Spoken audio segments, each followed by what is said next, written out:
ela teve uma ideia de fugir. Vamos fugir desse campo de concentração. E esse jovem concordou. Então eles armaram um plano e foram fugir. Só que nessa fuga, havia muitas cercas eletrocutadas, aquelas cercas elétricas, que impediam acesso até eles estarem fora daquele lugar. Né? E aí, tá ligado? Aí, som. E aí, então, eles armaram essa fuga, e quando chegaram nessa cerca elétrica, quando eles estavam para sair dessa cerca elétrica, o que aconteceu é que esse homem mais velho, ele escorregou e ele caiu. E quando ele caiu em cima da cerca, e ele morreu naquele lugar, eletrocutado. Só que o fato dele ter caído pesou a cerca, que abriu uma brecha para o jovem poder sair. E aí então o jovem saiu naquela brecha, que o corpo dele estava em cima da cerca, e aí o peso dele abriu essa brecha, então ele passou e conseguiu ficar em liberdade e conseguiu ir embora, e hoje ele mora inclusive nos Estados Unidos, né? E aí, tá uma luta aqui, irmãos. E aí, ele hoje vive nos Estados Unidos, e é por isso que a gente conhece essa história. Só porque ele conta o seguinte, que ele saiu e não conhecia nada, ele não sabia como era viver uma vida fora daquele lugar, fora daquela prisão, fora daquela vida de escravo que ele acostumou a viver. Afinal, para ele só existia aquele tipo de vida, não existia uma outra vida. Tudo o que ele sabia estava relacionado àquela vida. Todas as experiências que ele teve na sua vida foi num campo de concentração, num tempo de escravidão. E tudo aquilo, essa liberdade que ele agora adquiriu, era uma coisa estranha para ele, porque afinal ele não sabia como lidar, como viver uma vida em liberdade. Você está pegando o que eu estou falando, amém? Sabe, queridos, nós nascemos de novo. Vivemos muito tempo uma vida de escravidão, de escravos do pecado. E até que um dia nós ouvimos falar de uma liberdade que nós não conhecíamos. Alguém deu umas boas notícias para nós do que é viver uma vida em liberdade. Mas até então era só conhecimento. Mas esse alguém morreu no nosso lugar e abriu uma brecha, e abriu a cela, e abriu as grades da prisão, e agora nos deu acesso para viver uma vida totalmente livres. Por causa da morte de um, nós podemos desfrutar de uma liberdade. E isso é incrível. Eu estou fazendo um paralelo com essa experiência desse jovem, porque essa é a realidade da vida cristã. Que legal que nós agora temos uma liberdade, podemos viver uma nova vida. Agora o detalhe é o seguinte, como que é essa nova vida? O que é essa nova vida que nós tanto ouvimos falar? A porta da prisão foi aberta, um caminho foi colocado diante de nós, e que depende de nós andar por esse caminho para desfrutar dessa vida que nós recebemos de graça, porque alguém morreu no nosso lugar. Seu desafio, meu desafio, é viver essa experiência de liberdade, é viver a experiência de uma nova vida, até então desconhecida, porque vivemos num mundo onde o sistema, onde tanta coisa, até mesmo Deus é secularizado, e as pessoas não, tem uns que nem acreditam no que você fala para ela de experiência, do que é essa experiência de liberdade. Deixa eu dizer uma coisa para você, querido, esse jovem conta que nesse campo de concentração, ele comia uma espécie de ração. Era uma espécie de ração que davam para eles comer, e eles até passavam fome nesse campo de concentração. Mas agora, ele conta que no início dessa nova vida que ele teve que se adaptar, ele passava em frente a um lugar que tinha um comedouro de cachorro, ele era tentado a experimentar daquela ração. Porque ele viveu a vida inteira comendo ração, o organismo dele gritava para experimentar daquela ração. Porque ele não conhecia outro tipo de comida. Agora eu te pergunto, o fato dele às vezes ser tentado em comer uma ração, fazia com que ele ainda era escravo? Não. As tentações que você sofre não significa que você ainda é escravo, é porque você viveu muito tempo num estilo de vida, numa maneira de vida que não era a maneira de vida que Deus escolheu para você viver nessa terra. E mesmo se ele até comesse daquela ração, isso não significava que ele ainda era alguém que estava preso dentro de uma cela. Mesmo que você caia em tentação, você não precisa permanecer nessa queda. Você pode se reerguer e caminhar em direção a essa nova vida, porque essa é a vida que Deus planejou para você. Quantos estão desfrutando dessa nova vida? Amém? Glória a Deus. Essa é uma verdade muito preciosa, mas eu ainda aprofundo um pouco mais nela, para mim encerrar essa pequena história, antes de eu começar nessa mensagem. Quem aqui já foi livre dessa cela, desse tempo de escravidão? De verdade. Eu tenho uma notícia para te dar. Agora o Senhor nos chama para ir nesse campo de concentração e levar as boas notícias para quem ainda está lá dentro. O nosso chamado como igreja agora é ir para dentro desse campo de concentração, onde as pessoas ainda são escravas e não conhecem o que você tem vivido, e anunciar para elas que a porta da prisão foi aberta há mais de 2000 anos, alguém morreu no lugar delas, alguém recebeu a punição, alguém recebeu a sentença que elas deveriam receber e abriu a porta da prisão para que ela possa desfrutar de uma nova vida. Esse é nosso encargo como igreja, amém, queridos? Amém? Então, amém bem xoxo, mas vai melhorar até o final. Glória a Deus. Quantos estão felizes por estar aqui nessa noite? Amém? Seu coração anseia pela palavra de Deus. Eu estou aqui como um ministro do Evangelho de Deus para poder liberar uma palavra sobre a sua vida que vai causar um divisor de águas. Como você está, curva sua cabeça aí, feche seus olhos. Fale também com o Espírito Santo, para que Ele possa trazer revelação dessa palavra no seu espírito. Te damos liberdade, Senhor, nessa noite tão preciosa e maravilhosa.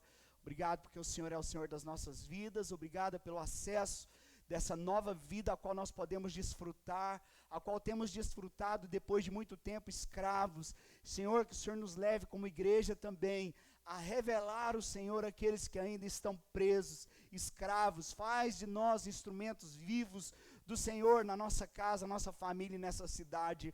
Que o Senhor seja visto em nós e através de nós, que o Senhor receba a glória, que o Senhor nos faça instrumentos vivos do Senhor, e que nessa noite o Teu Espírito fale ao nosso espírito, para que haja realmente uma transformação, que haja metanoia, mudança de mentalidade, para vivermos aquilo que o Senhor tem para cada um de nós. É assim nós oramos, em nome de Jesus. Se você crê, diga um amém bem forte.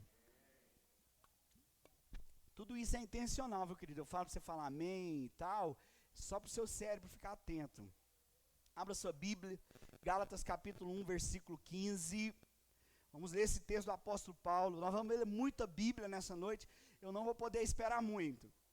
Gálatas capítulo 1, versículo 15 e 16 diz assim: quando, porém, ao que me separou antes de eu nascer e me chamou pela sua graça, aprouve revelar seu Filho em mim. Diga, revelar seu Filho em mim. Pega aí, irmãos, o que você acabou de falar. Revelar o seu Filho em mim, e não comigo.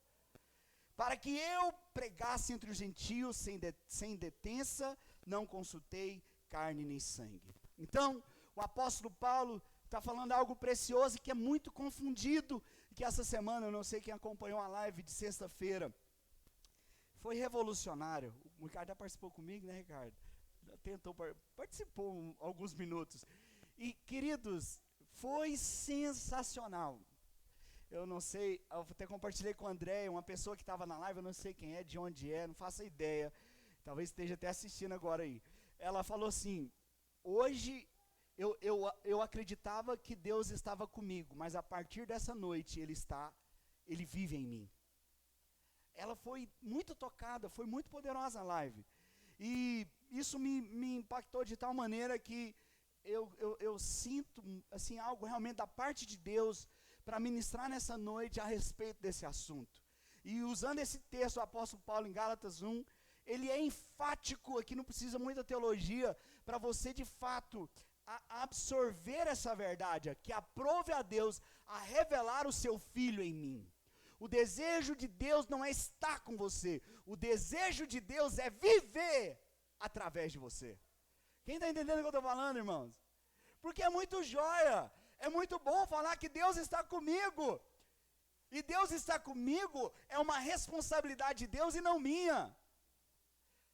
Você está entendendo? Deus está comigo, então Ele que me guarda, Ele que me ajuda. Isso é bom sim, querido. Isso é verdade, mas é incompleto.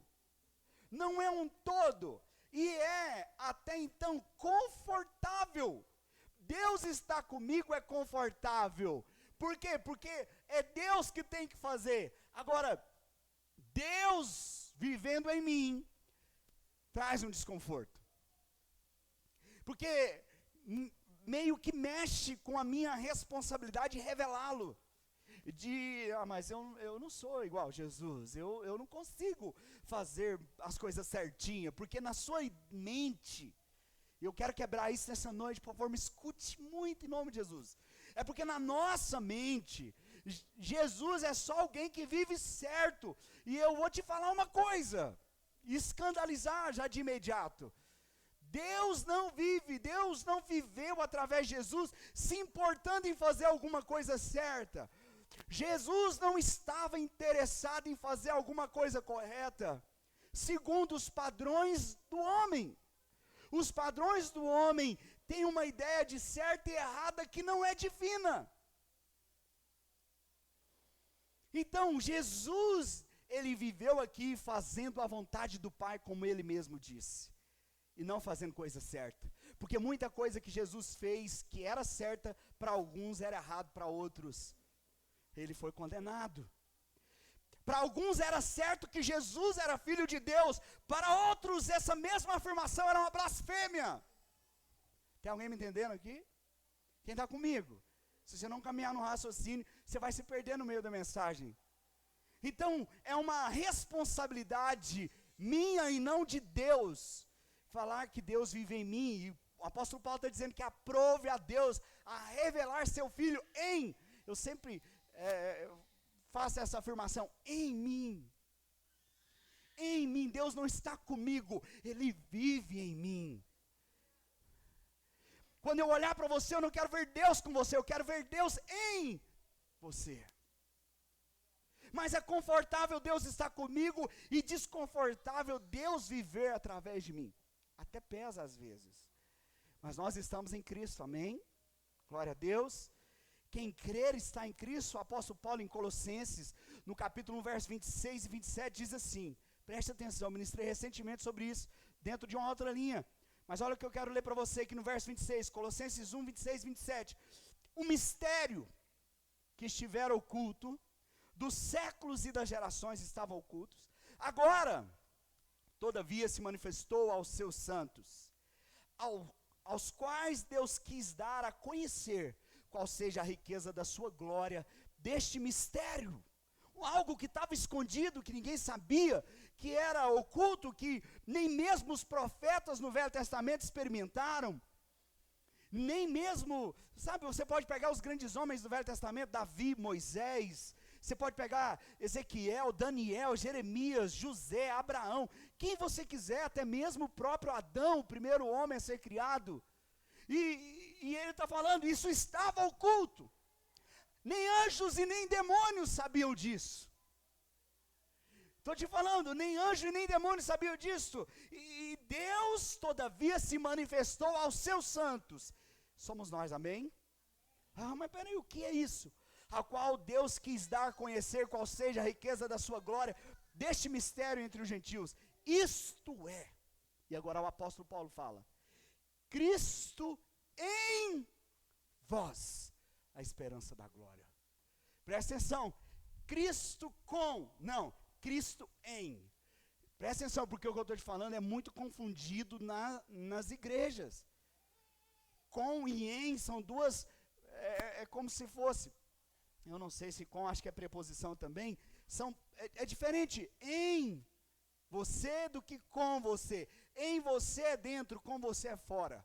No que eu quero dizer aqui, amém?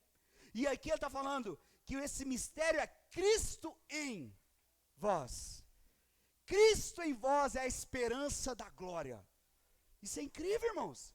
E Paulo diz, Cristo está em nós. Cristo está em nós é um mistério que estava oculto.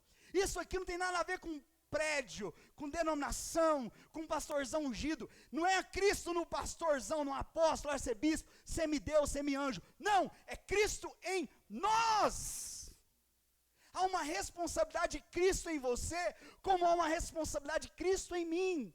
Porque é Cristo em nós. Ele não se revelou a quem ora mais e a quem ora menos. Ele se revelou todos aqueles que creem. Eles vivem em nós. Amém?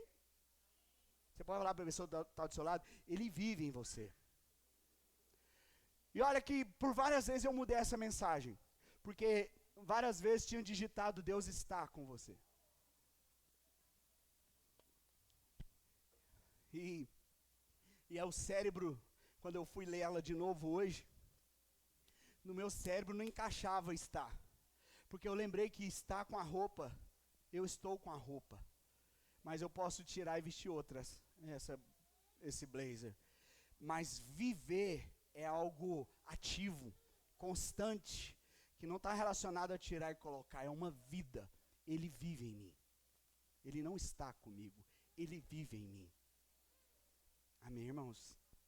Quem está entendendo? Glória a Deus. Vamos lá, vamos caminhar aqui. Olha que incrível isso. Ele anuncia essa revelação, então, Cristo em mim. Você conhece o texto de Gálatas 2:20. E o texto diz, logo, já não sou eu quem vive. Mas, quem conhece o texto? Mas, meu Deus, irmãos, você tem ideia dessa afirmação? Logo, não sou eu quem vive, mas Cristo vive. Não está. Deus vive em mim. O apóstolo Paulo está dizendo isso agora, e esse viver que agora eu tenho na carne, eu vivo pela fé no Filho de Deus, que me amou e a si mesmo se entregou por mim. Ele vive. E a minha vida aqui é pela fé, queridos. Eu estou na sua frente, falando com você nessa noite, pela fé. Porque quando não é pela fé, é pelo meu próprio entendimento, pelo meu próprio intelectualismo, e isso é só autoajuda. E isso glorifica a mim, não glorifica a Deus. Quando sou eu quem falo, quando o peso está sobre mim, a glória também é minha. Mas quando eu digo, não sou eu quem vive, qualquer coisa sobrenatural que aconteça, sabe, na sua vida, de alguma maneira, a partir dessa noite, não é a glória para mim, é para Ele, porque já não sou eu quem vive. Eu nem carrego esse peso de ter que sustentar uma imagem de bonzinho, uma imagem de alguém que faz as coisas certas. Por quê? Porque já não sou eu quem vive.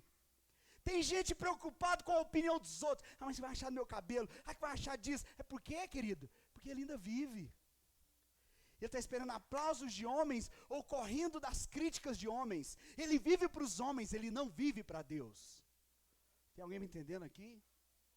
Porque isso é muito comum a gente encontrar pessoas que são escravas das opiniões alheias, pessoas que se importam tanto com o que os outros falam, é porque ela ainda está viva.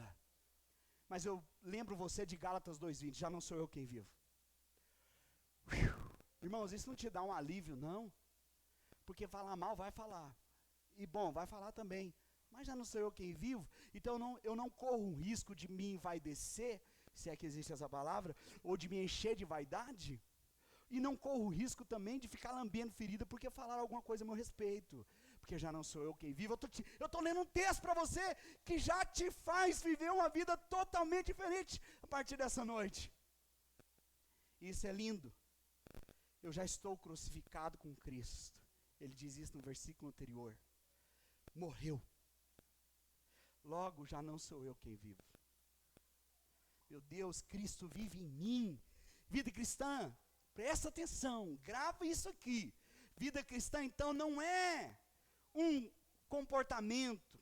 Vida cristã não é o que você faz que torna você um cristão. A vida cristã, ela é fruto de uma experiência com Deus. De Cristo viver em mim. Pegou o que eu falei? Vida cristã é de ter uma experiência com Deus, de Cristo vivendo em mim. Aleluia. Sabe, quando nós entendemos isso por meio da revelação, a nossa vida muda radicalmente. É como se fosse duas pessoas em uma só. Porque você luta contra os seus desejos, os seus prazeres da carne. E você só luta porque você tem uma natureza santa dentro de você, que ela é tão pura que quando algo impuro está diante de você, existe um conflito. Por quê? Porque tem duas naturezas em uma só pessoa. E como seria isso? Eu não sei se você conhece uma pessoa que sofre ou já sofreu de esquizofrenia, esquizofrênico. Ele está normal, de repente ele dá um ataque. E seria mais ou menos isso para o crente. Eu sei que tem muito crente que parece que só vive esquizofrênico.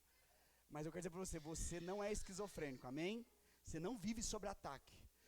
A esquizofrenia só tem que manifestar em você de vez em quando. Porque tem uma coisa aí dentro de você, sabe o que é o esquizofrênico? Ele perde o controle, ele faz uma coisa que ele não queria fazer, começa a tremer e tal. Então, nós temos uma vida santa, pura dentro de nós, mas infelizmente temos que lutar contra esses ataques, esses desejos, as tentações, elas vão vir, fazem parte da sua jornada. Enquanto você estiver nessa terra, você vai ter que lutar contra esses prazeres, esses desejos carnais dentro de você. Cristo se revela em mim. Você vai ter vontade de comer ração. Mas isso não significa que você ainda é escravo. Você vai ter que lutar contra esses desejos de comer a ração, bem lembrado na ilustração.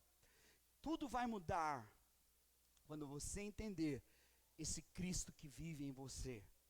Você vai perceber o quanto você não é bom. Quando Cristo vive em mim, eu percebo coisas em mim que ainda precisam de uma metamorfose, ou de uma metanoia, para ser mais claro aqui. A metamorfose acontece no nascimento, mas para que haja mudança, transformação dentro de mim, quando eu tenho essa revelação, eu começo a perceber, quando ele se revela a mim, preste atenção no que eu vou falar agora, quando ele se revela a mim, não tem como mais ser a mesma pessoa. Para alguns você virou crente, você passou para crente, você virou religioso, você virou bitolado, fizeram lavagem cerebral. Para alguns são essas opiniões que falarão a seu respeito. Para você vai ter que lutar contra isso na sua mente também, porque você vai começar a perceber coisas em você que você não percebia antes. E aí você não tem que preocupar com teologia, você nem tem que preocupar com comportamento, porque essas coisas se tornam secundárias. Elas são frutos. O que acontece quando Cristo vive em mim? O que nós percebemos em nós? Eu vou falar algumas coisas aqui bem rápidas para a gente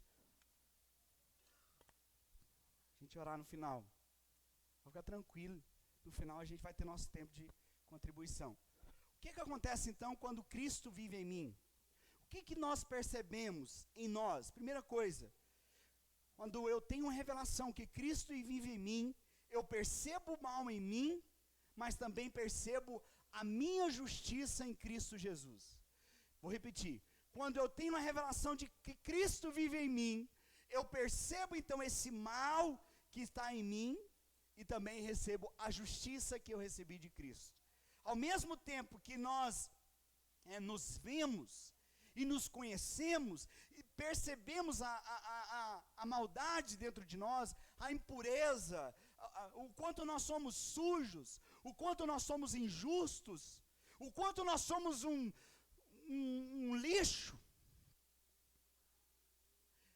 Ao mesmo tempo que eu percebo isso, eu também percebo que eu consigo me ver completamente limpo, completamente puro, completamente justo. Quem aqui já viveu essa experiência? Diante de Deus, querido, você olha e fala, cruz, meu Deus, eu sou tudo isso, mas de repente o Espírito Santo fala, mas você agora é justo, você é puro, você é santo, tal qual Ele é, nós somos.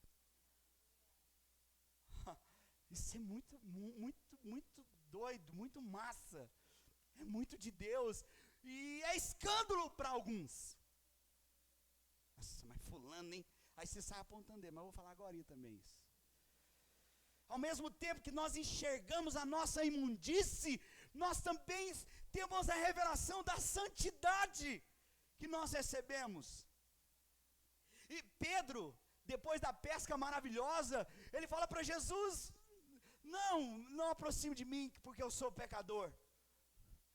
Ele tem a ideia, ele consegue perceber, diante de um milagre da pesca maravilhosa, ele percebe que ele é pecador, e ele fala: Jesus, se afaste de mim, pois eu sou pecador.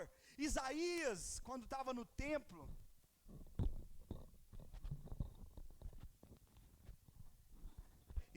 quando ele estava no templo, o templo enche da glória de Deus, e ele diz: ai de mim, porque sou... meu Deus, agora me senti, que é isso? Cheguei a dar uma moleza aqui, amor. Perdi até o foco. É muita beleza do meu lado. Volta para cá. Ai de mim! Ai de mim, se eu não falar isso também. Misericórdia. Gata? Ai de mim, que eu sou eu sou mau, eu sou de lábios impuros. Olha, o templo está cheio da glória. Mas qual é o entendimento que Isaías tem? Que ele é mau. Ele encontrou a glória e percebeu algo nele.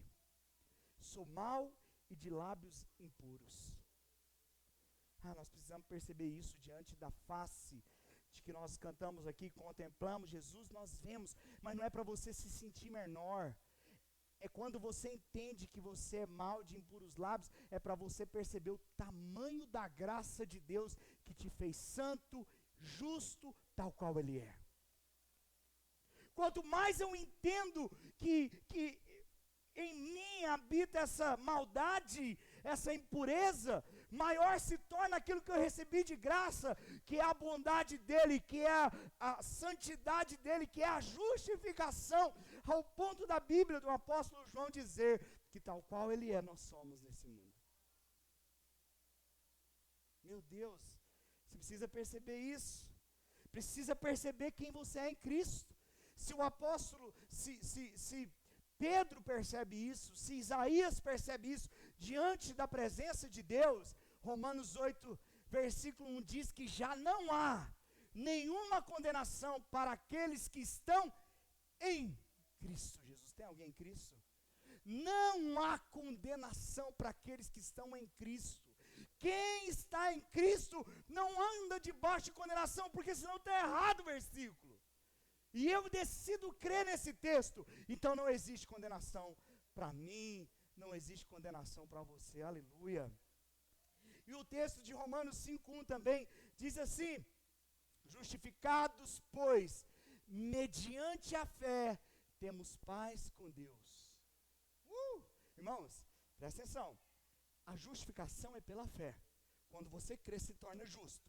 E quando você entende justificado, pois mediante a fé, você vive em paz. E segundo o que o apóstolo Paulo escreveu, por meio de Jesus, é que nós recebemos a paz e a justificação. Então você anda em paz. Você não anda desesperado. Porque você é justo. Você pode dizer isso? Eu sou justo? Justinho? Vamos falar? Eu sou justinho? Tal qual Ele é, eu sou.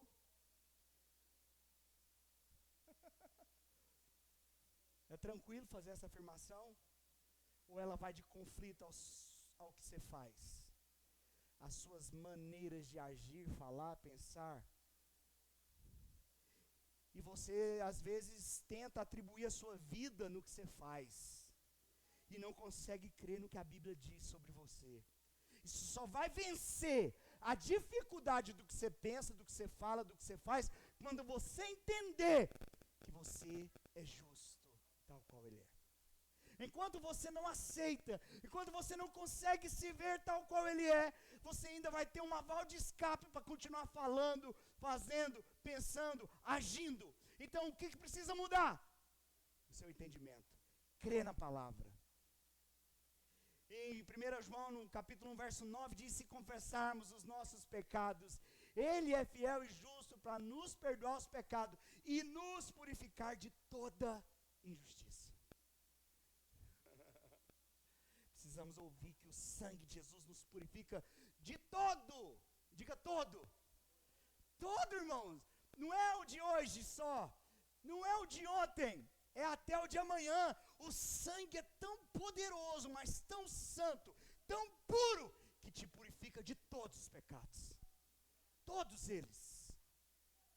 Sabe, nós precisamos entender isso. A experiência com Ele gera esse entendimento. Se não gerava, vai gerar a partir dessa noite. São duas experiências opostas, duas experiências completamente opostas, mas que se tornam uma só.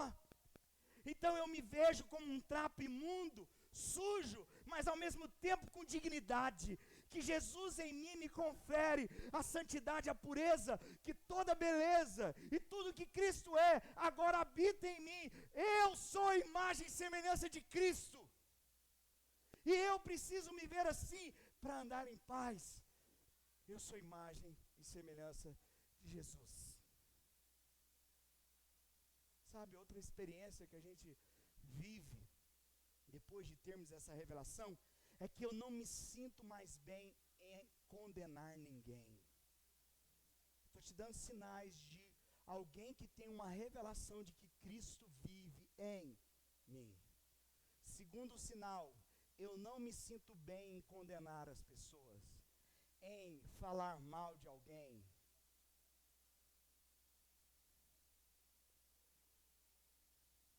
Você não consegue se sentir em paz em sair condenando as pessoas, emitir julgamento, condenando elas. Inclusive, até mesmo aquelas pessoas que você queria que elas queimassem no inferno. Não estou falando da sua sogra. Presta atenção. Tem pessoas que às vezes você quer que queima no inferno, miserável. Vamos pôr o Lázaro, não o Ramos. Vamos pôr o Lázaro que está aí sendo perseguido. Queima no inferno, miserável. Matou, estuprou. Eu te pergunto, o amor de Jesus por ele é diferente do amor de Jesus por você? Ou você acredita que nem Jesus ama aquele troço? Pois é, aquele troço é amado por ele, do mesmo jeito. E esse amor não entra, porque como é que ama um negócio desse, irmãos? Você quer matar, você quer fuzilar. Eu fiquei pensando, será que os policiais estão preparados psicologicamente ao ver aquele homem?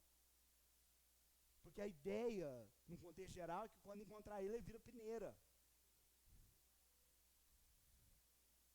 Mas eu só te falo, o amor de Jesus por nós é o mesmo por ele.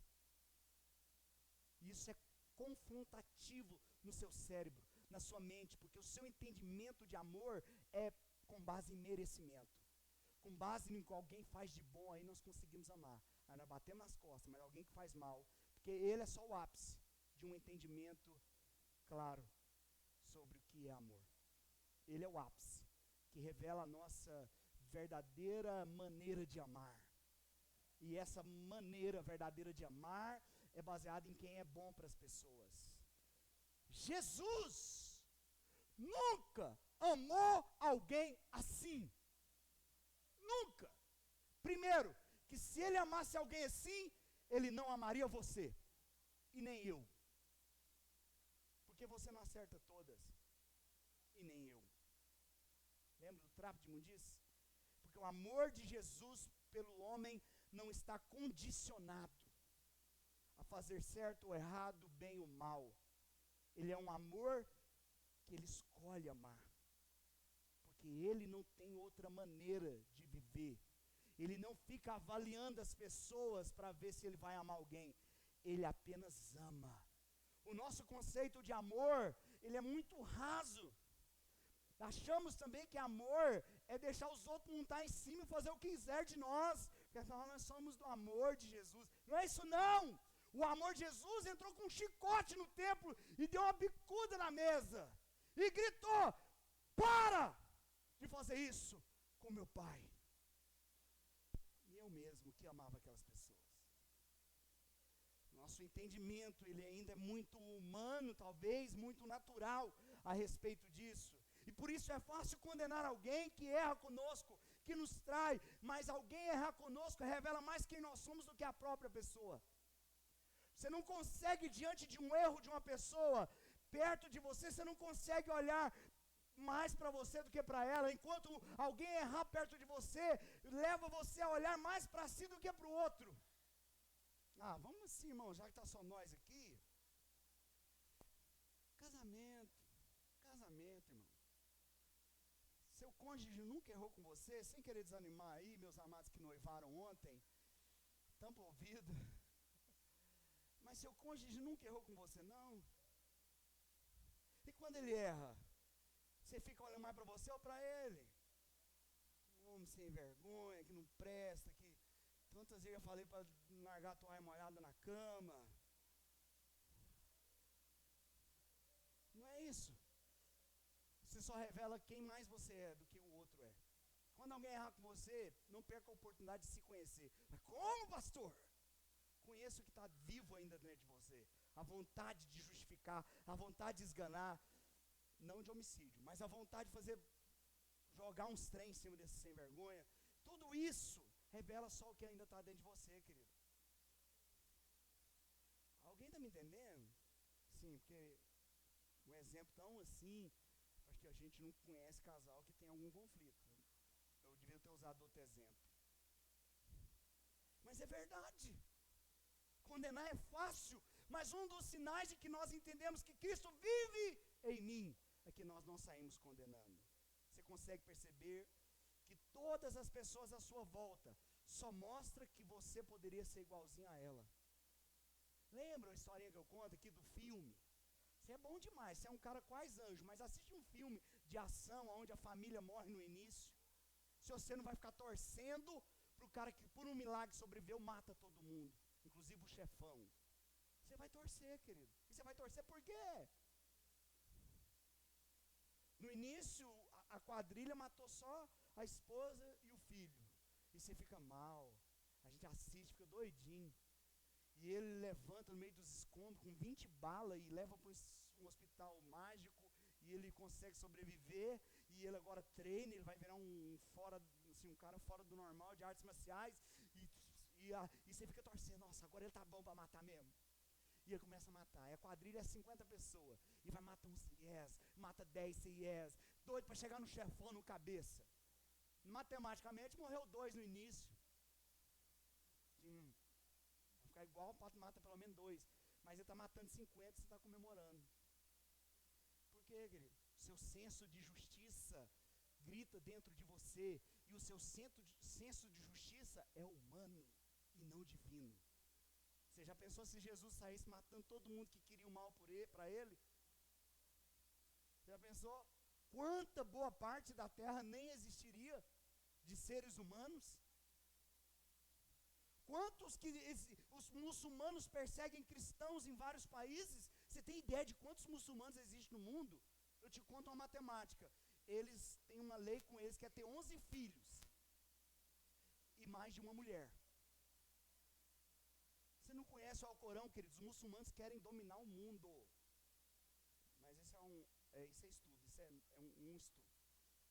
Sabe, queridos, é muito fácil. Eu quero dizer para você que Jesus ama os muçulmanos. Glória a Deus, porque Ele ama os muçulmanos e muitos muçulmanos têm se convertido. Quando você tem a revelação de Cristo vive, que Cristo vive em você, você consegue perceber e compreender então que nós somos capazes de fazer tudo e às vezes até coisa pior do que alguns fazem. Mas eu não fazia, eu não tinha coragem de fazer o que o Lázaro está fazendo. Nem eu.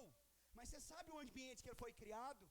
Se você fosse criado nesse ambiente, recebida a influência, o ensino, a possibilidade era muito grande, querido. Porque o mal dentro dele é o mesmo dentro de nós.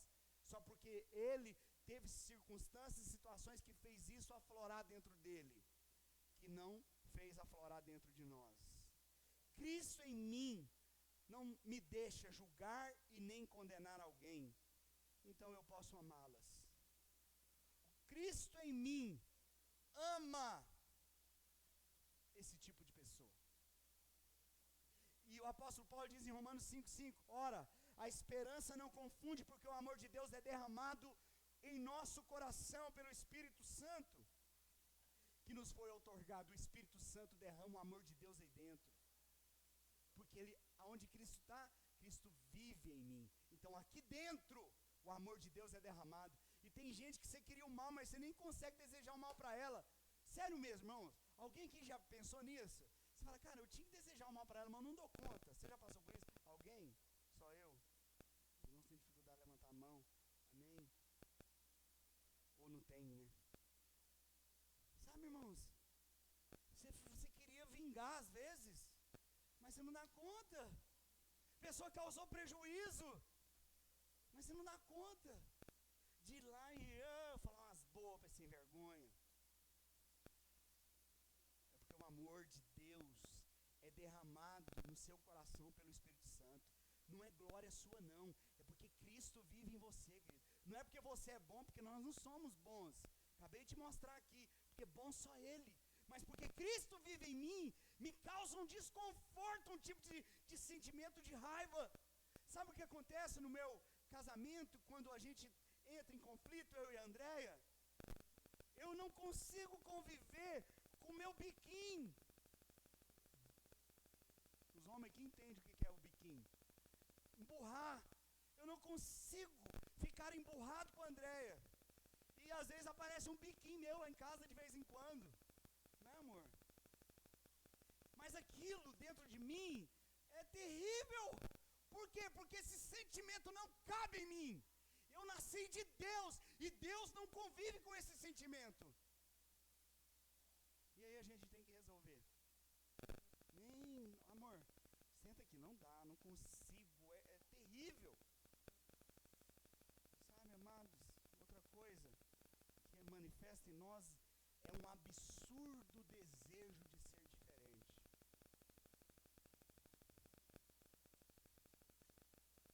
Transcender esse lixo, essa crueldade, essa malignidade que existe em nós. Há um grito dentro de nós dizendo, eu quero mudar. Você consegue perceber isso dentro de você? Eu quero mudar. Eu não quero ser a mesma pessoa. Eu não quero que isso me defina. Eu quero que as pessoas vejam a beleza na minha vida. As pessoas ao olharem para mim vejam beleza, vejam grandeza, vejam nobreza. Veja Cristo em mim. Irmãos, eu pararia a mensagem aqui para falar isso para você, que esse aqui é o meu sonho.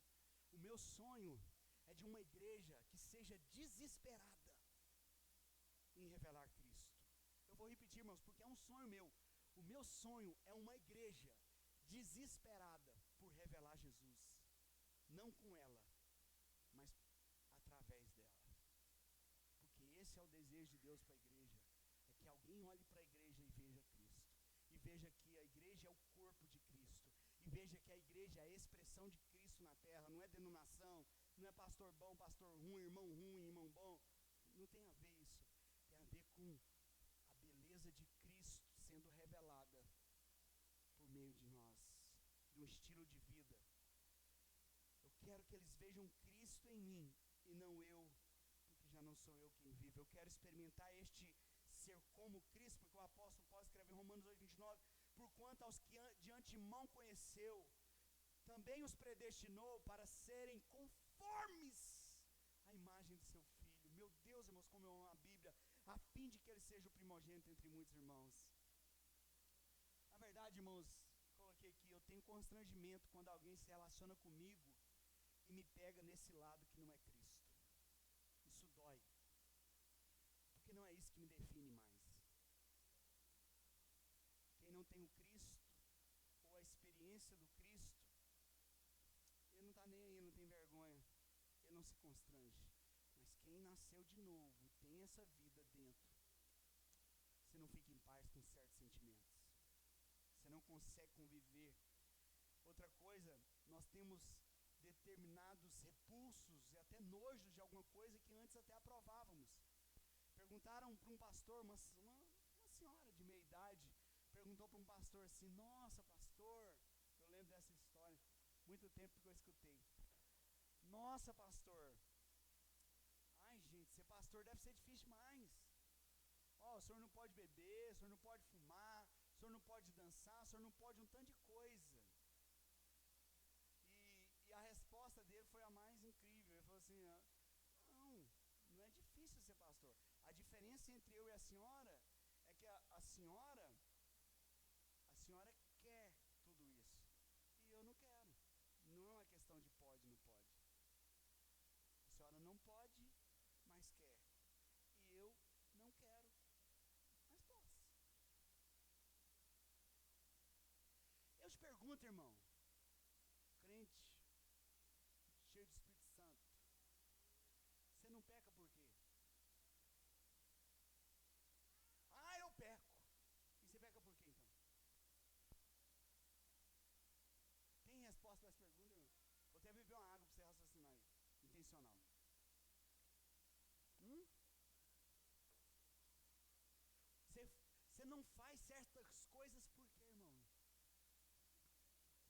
Tentação assim na sua frente, na tela do seu celular.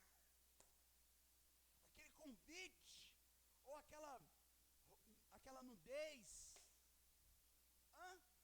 Aquele convite, irmãos, vai para cima. Vem em mim, gatinho.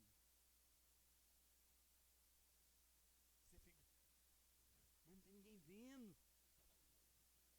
Irmãos, você não vai porque não pode, ou você não vai porque não quer? Porque a tentação que você sofre revela o Cristo vivo em você. Pegou aqui, irmãos, que eu falei? A tentação que nós sofremos revela o Cristo que vive em nós. Se ele está vivo ou se ele só é um adereço. Algumas coisas que são tentações para algumas pessoas, talvez você tenha nojo, talvez você tenha repulsas. Sabe, tem coisas que a gente gostava antes que não gosta mais. Não é porque a gente virou bitolado religioso, é porque a gente recebeu, é porque a gente saiu, é porque a gente saiu do campo de concentração, irmãos. Oh Deus, é porque não combina com a vida que eu recebi, a vida de Cristo que vive em mim. Tem ambientes, irmãos, que são tóxicos, tem fumaça demais, tem malícia demais, tem ganância demais, tem inveja demais, tem cobiça demais, tem ódio demais, tem impureza demais, tem inimizade demais, tem conflito demais, tem violência demais, tem abuso demais. E quando Cristo vive em nós e está vivo em nós, nós entramos nesses lugares, há um choque dentro de nós, lugares com fumaça desse jeito. Cristo que vive em mim começa a tossir, porque gera desconforto. Porque esse Cristo que vive em mim não se sente bem em ambientes assim. O apóstolo João escreve em 1 João 2,15: não ameis o mundo, nem as concupiscências que há no mundo. Se alguém amar o mundo, o amor do Pai não está nele. Já estou encerrando, caminhando aqui para o final. Mas eu digo para você ainda outra coisa. Quando Cristo que está vivo em nós, há um desejo de falar com Jesus a respeito de todas as coisas. Para quem não crê, pode até parecer que Jesus é um amigo imaginário. Mas o nome dele é Jesus Cristo de Nazaré. A gente fala com ele, até sozinho. Quem falou que estava falando sozinho na cela? Ah, foi a Gisane, é verdade. É desse jeito mesmo, Gisane. A gente fica conversando sozinho. Mas a gente sabe quem é que está conosco, quem é que nos ouve. Você quer conversar com ele o tempo todo e ele fala conosco através do Espírito Santo. É como um Wi-Fi que está aqui. Você não consegue ver a olho nu, mas traz informações para você. O Bluetooth, eu gosto sempre de usar o exemplo do Bluetooth também, que envia arquivos, né? Você envia arquivos e recebe arquivos. Isso é a vida cristã, é a vida de comunhão com Jesus. Há um desejo também pela palavra. Não é para achar bom, para poder bater no peito, falar que lê. Não um desejo adquirir apenas conhecimento para competir com outras pessoas. Não para se achar melhor do que outros. Não como uma caixa de promessas que abre lá igual, esse não vale, agora vai valendo. Vai. Não, irmãos, pelo amor de Deus. Pelo amor de Deus, irmãos. Pelo amor de Deus. Pelo amor de Deus, vou repetir de novo, né? Mas pelo amor de Deus, irmãos. vamos viver uma vida cristã de verdade, irmãos. Nós estamos num processo de uma construção de algo poderoso que Deus quer fazer por meio de nós nessa cidade como igreja. E se você quer ser um discípulo de Jesus, você está no lugar certo, irmãos. Mas se você não quer ser um discípulo de Jesus, você está no lugar errado. Porque a nossa mensagem é para formar discípulos. O nosso modelo de igreja é para investir, é para dar nossa vida para que Cristo seja formado em vocês. E se alguém não quer isso, vai sofrer demais num ambiente desse como igreja. Só falo isso porque amo, porque não quero disfarçar nada do que a gente deseja construir, irmãos. É uma comunidade, é uma família de discípulos, de homens e mulheres que revelam Cristo. Que não bate no peito porque é da igreja A ou B, que vai bater no peito porque é da Hebron, porque tem um pastor, blá blá blá. Não, irmão, não vai. A única coisa que eu quero viver, se perguntar para você, por que você faz parte dessa igreja? Por que você é crente? Você sabe responder isso? Você sabe dar essa resposta para as pessoas? Irmãos, eu falei um exemplo aqui que é comum. Você não pode isso, não pode. Irmãos, o que tem na mente do povo que não conhece Jesus, que você é crente e não pode um tanto de coisa? Fala para ele, não filho, eu posso, é que eu não quero. Você não vai ouvir essa resposta, querido. Crente não consegue dar essa resposta, a maioria dos crentes só estão indo para a igreja. E aqui, irmãos, com amor e carinho, não é um lugar para nós ir. Aqui é um lugar para nós viver. Isso que Deus nos chamou, para expressá-lo, para revelar Cristo. E não para buscar uma necessidade que falta na minha prateleira em casa.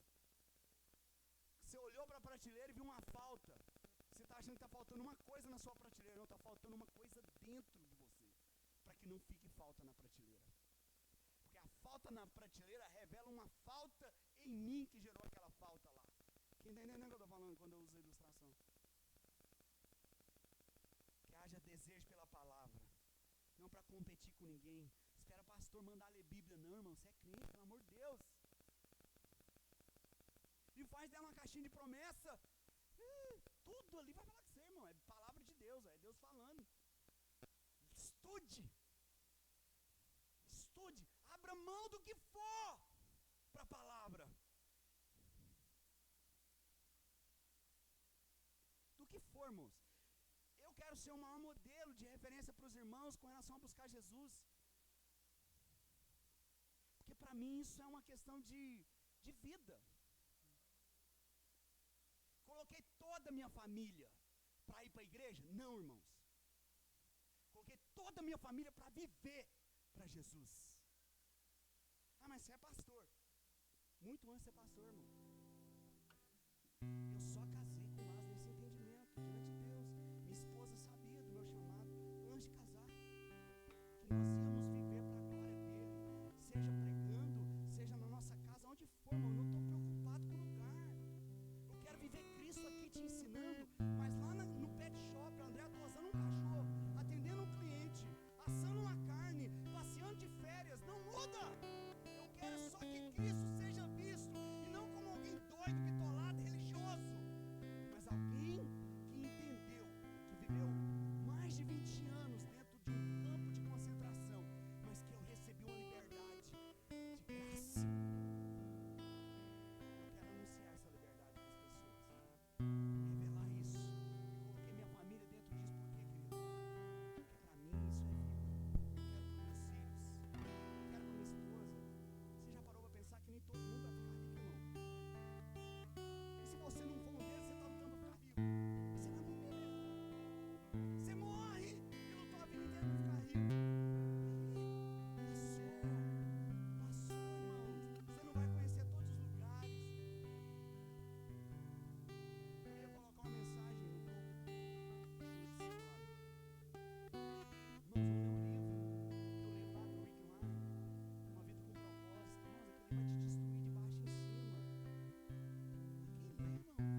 continuar vivo aqui. Porque você deixou um legado. Não porque deixou a herança. A gente faz conta até para dar dízimo. Quer dar que é 10% mesmo? Isso aqui. Não, irmão, dá não, irmão. Dá não. Diante de Deus, dá não. Pelo amor de Deus. Vai se curar por dentro primeiro. Faz isso não. Isso não. Deixa de conquistar. Porque quando você for conquistado, irmão, você não faz conta para dar algo para quem você ama. Você não fica assim, né? Eu queria dar isso aqui, como eu amo tanto. Você fala assim, gente, só tem isso, eu queria mais. Edgar, se pudesse fazer mais onde? No noivado. Imagina, helicóptero jogando teto, você descendo no helicóptero. Faria, irmãos. Sabe o que eu vou fazer em conta? Eu queria fazer algo sensacional para chamar a Wilma para casar. Para ver se assim ela toparia. Tô brincando. Isso aí, quer mais tempo, né, minha filha? Sabe, irmãos, como é que a gente não entendeu? A gente trata a igreja como sendo uma coisa fora. Não, irmãos, o reino não vai expandir sem você. Ele vai expandir com o povo que foi conquistado. Quem vive essa liberdade, irmãos, eu posso, mas eu não quero. Ele me amou primeiro, esse amor me alcançou. Essa semana está com dias contados para nós sair daqui. Amém? Irmãos, esse é o meu sonho. Sonha comigo. Você quer fazer uma ação? Invista nessa obra, irmão. Invista nessa obra. Você está fazendo uma ação quando você dá seu dízimo, quando você dá sua oferta diante de Deus, irmãos. Você está fazendo uma ação para que outras pessoas ouçam essa mensagem, para que outras famílias recebam isso. Porque o desejo de Deus, eu creio, através de nós, é expandir esse evangelho, expandir essa mensagem. Pagando tudo também, nós temos limitações. Eu fui intencional quando eu postei no grupo a foto do prédio, quando o Omar lembra disso, lembra, alguns irmãos estão aqui, lembra? Quando ela fez aquela fachada verde lá, o slogan. Gente, só eu sei o sentimento que estava em mim, e certamente neles também. Gente, a gente lá, o nosso prédio com fachada toda bonita. Passou, irmãos. Eu não sonho com aquilo mais, eu sonho com algo muito mais do que aquilo, irmãos. Mais do que aquilo, porque pode parecer retrocesso que nós estamos vivendo aqui dentro da escola, mas na verdade não, irmãos. É só uma maneira de pegar impulso, irmãos.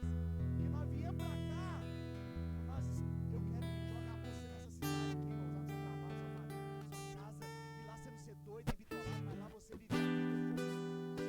E as pessoas vão olhar pra você e falar, é diferente. O que é isso? O que você é crente? Nem eu sei, cara. Uma coisa que eu quero é que Cristo seja revelado através da minha vida. Que as pessoas conheçam o amor de Jesus verdadeiro. Só isso que eu quero. Só isso. Para isso que eu tô aqui. Sabe?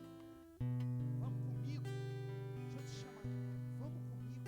Revelar esse Cristo em mim. Vamos participar junto.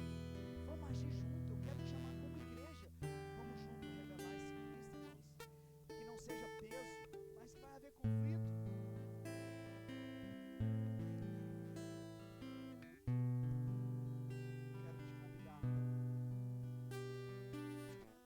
essa boa ação. A fazer essa boa ação. O reino de Deus possa expandir. Inclusive, se você quiser fazer uma boa ação contribuindo, pega a sua oferta, fique de pé. Pode trazer aqui seu envelope aí na sua cadeira. Vamos ficar em pé, todos em nome de Jesus. Hã? Já trouxe. Aleluia.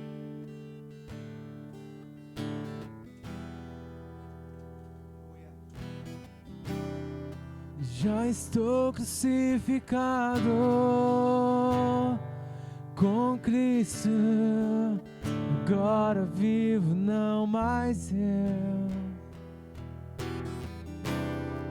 Já estou crucificado com Cristo, agora vivo não mais eu. Já estou crucificado com Cristo. Agora vivo não mais eu, não mais eu. Yeah. Cristo vive em mim. Aleluia. Cristo vive em mim. Aleluia. Cristo vive em mim. Cristo vive em mim. Já estou crucificado com Cristo. Agora vivo não mais eu. Já estou crucificado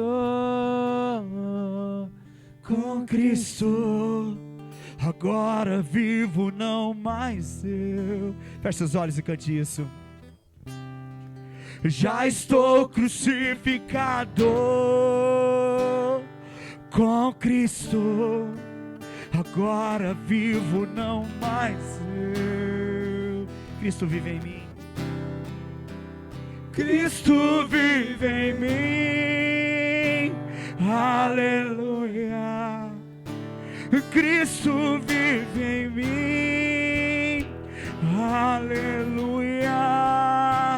Cristo vive em mim. Aleluia. Se você deseja viver essa experiência do Cristo vive ou vivo em mim, comece a pedir hoje para Deus. Peça para Ele revelar esse Cristo em você. Se você já tem essa experiência, vamos crescer nessa experiência. A nossa verdadeira vida é o Cristo. Não é o nosso conhecimento, não é a nossa conduta, não é a experiência de culto, liturgia. Não. A nossa experiência em Deus é Cristo. E bem-aventurado aquele que já teve a experiência de ter o Cristo revelado, porque essa é a maior experiência extraordinária que o ser humano pode ter. Que essa seja a sua experiência pessoal, que essa seja a sua experiência particular. Vamos, queridos, eu quero te chamar como igreja, como Hebron, como igreja local. Vamos invocar um Pai que não é meu, mas um Pai que é nosso. Vamos repartir um pão que não é meu, mas um pão que é nosso. Desfrutar do perdão que é nosso, como Cristo que vive em nós. Vamos juntos como igreja vivermos para a glória de Deus nesse lugar, na nossa casa, no nosso trabalho, onde estivermos. Nós queremos viver para a glória de Deus. Que Deus receba toda a glória daqueles que Cristo vive, e que você seja um deles nessa noite. Se você tem esse anseio, levanta uma das suas mãos.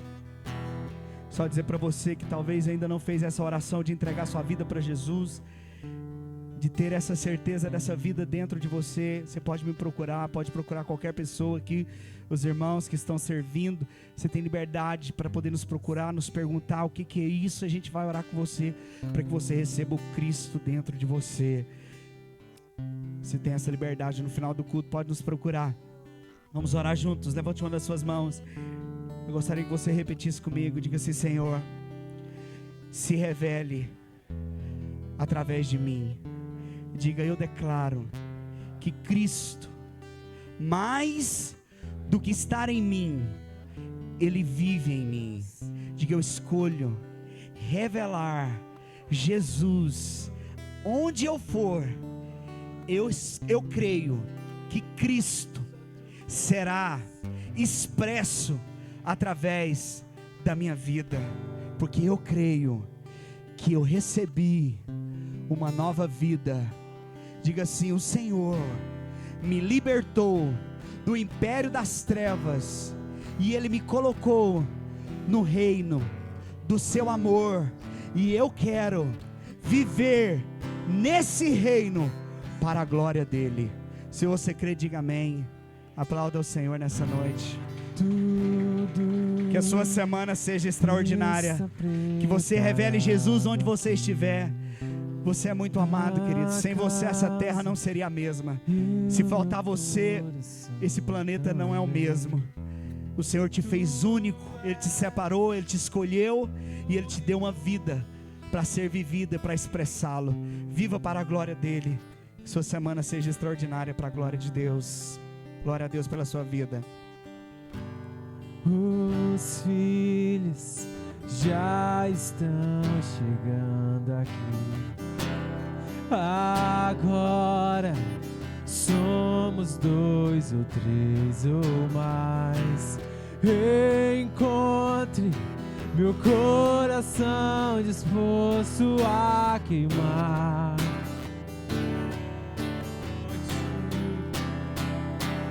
Todos os versos e canções que eu consegui cantar, todas as vezes quebrantado, só quero te falar que teu é o reino, é a glória pra sempre.